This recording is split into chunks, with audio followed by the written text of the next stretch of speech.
थांबा, बसा आता. तुमच्या आणि ना तुमच्या कार्तिकची करते बरोबर मी. काय करते गेले? ओय, तुझ्यामुळेच ती पण बिघडली. चला बसा, दाखवते तुम्हाला माझ्यामुळे बिघडते. अहो, हे माझं क्लिनिक आहे. इथे बरेच लोक बाहेर बसले मला भेटण्यासाठी. तुम्ही असे भांडत राहिलात ना तर ते लोक निघून जातात. शांतपणे बसा आणि मला तुमची ओळख सांगा. ओ साहेब, ही माझी बायको अवधसा सगुणा. साहेब, हा माझा नवरा म्हसोबा. अहो, अवधस हा म्हसोबा एकमेकाला बोलताय. नवरा बायको आहात ना तुम्ही. शांतपणे बसा आणि मला तुमची समस्या सांगा. अहो साहेब, हा माणूस आहे ना पक्का लपडीबाज आहे. ह्याचं ना आमच्या खालच्या बाईसोबत लफडं चालू आहे. कशावरून? अहो साहेब, काल ना तिकडे नवरा बायकोची भांडणं चालू होती आणि ती बाई बोलली की बरं माझ्या पाठीशी आहे. हो साहेब, वरच्या पाठीशी म्हणजे देव पाठीशी असं म्हणत होती. ओ ही उगा पैसे घेते माझ्यावर. हो, या बाईची काय करू मी? अहो मॅडम, तुम्ही काय करताय? साफ समजून दोरीला पडत कारणाशिवाय तुम्ही संशय घेताय. सहजीवनात असं चालत नाही. हो साहेब, हो तुम्हाला सांगतो, ही बाई झोपेत एवढी घोरते ना, आमच्या घराची झोप मोड करून टाकते. हो हे जाऊ दे, त्या दिवशी एवढी घोर होती ना, हो शेजाऱ्यांना वाटलं आमच्या घरात बिबट्या घुसलाय. हो त्याने दरवाजाच्या बाहेर पिंजरा लावला. काय सांगू तुम्हाला? हो का? आणि तुम्ही ते दिवाळीत फटाके फोडतात त्याचं काय हो? अहो काय चाललंय? फोडलेल्या फटाक्यावर पंच कसले फोडताय? हा शरीर धर्म आहे आणि माणसाचं शरीर हे भूकंप प्रवण आहे. धक्के बसायचे, धक्क्यांवर कसे चर्चा करताय तुम्ही? काका, तुमचा मुलगा किती वर्षाचा आहे? का गो बाई, तुमचा नेमका हेतू काय आहे कळेल का मला? म्हणजे 11 बॉयफ्रेंड होते, तुमच्या मुलाला 12वा बॉयफ्रेंड करायचा. ओय काय म्हणतेय मला? लोकांना खाण्याचा बसण्या होतोय, तिला बॉयफ्रेंडचा बसण्या झालाय.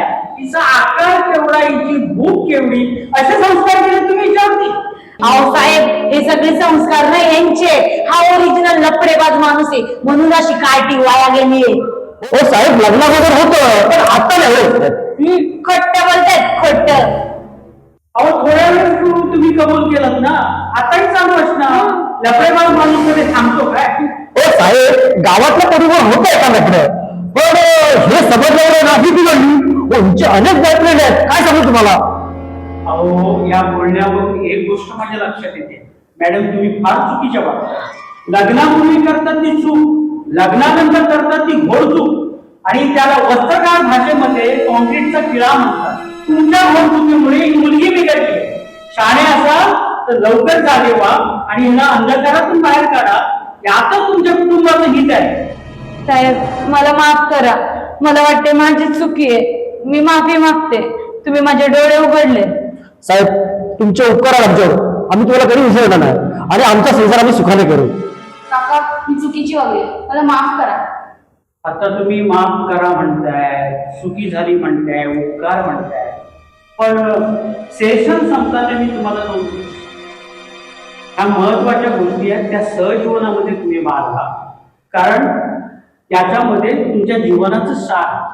तुम्हाला मी मिस्टर नागे एक गोष्ट सांगतो, हे जग सुंदर आहे, हे जीवन सुंदर आहे, पण हे जग सुंदर का होतं? माणसातील नाती त्याला सुंदर बनवतात. माणसाच्या नात्याला जो तुम्ही आदर केलात ना, तर स्वर्ग तुमच्या जवळ आहे, पण अनादर केला तर नरकी लांब नाही. एवढंच समजा, हा माझा पोटा पाण्याचा धंदा आहे. हे केल्यावर माझं घर चालतं, पण ज्या दिवशी तुटणार कुटुंब मी वाचवतो त्या दिवशी मला पैसाही मिळतो आणि समाधानी मिळतो. पण जर मी दुर्दैवाने असं करू नाही शकलो की कुटुंब वाचवू नाही शकलो, तर मला फक्त पैसा मिळतो आणि त्या पैशाबरोबर असमाधानी.